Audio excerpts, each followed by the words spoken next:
So I've just got back from Chester where I've just seen the consultant for the braces. So upon going in, I had about a 40-minute delay, but not too bad. So I went in and started describing basically all the issues I had with the braces, and then they asked me what the main issues were. I mainly said the misalignment of the back teeth, and then as a result I thought I'd got a clicky jaw.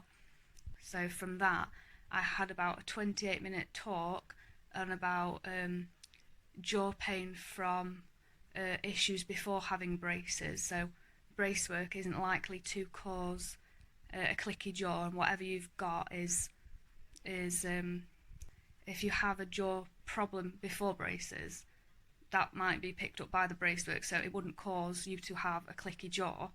But I disagree, because I think the brace work has caused misaligned teeth, that my teeth aren't coming together properly, so there will be an issue there. And then after a discussion about how I could be referred to a specialist, we went on about looking at my teeth. So this consisted of having pictures taken like I had before braces were put on, so having a mirror put in your mouth, and then a picture taken of upper and lower insides of your mouth, and then overall profile of how your face looks at the side and front on, with your mouth closed and then with a smile.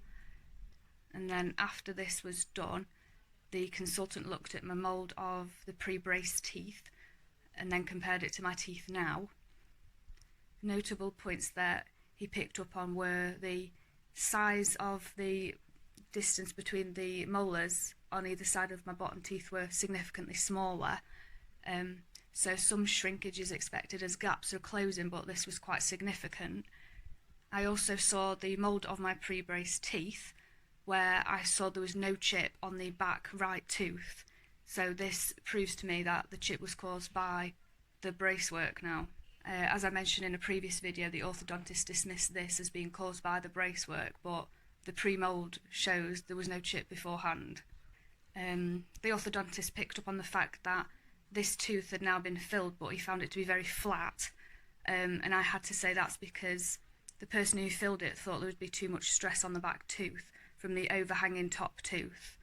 They just took a note of that, didn't say anything. I then asked the orthodontist would they have put back braces on at the start of the treatment to avoid the misalignment of the back teeth.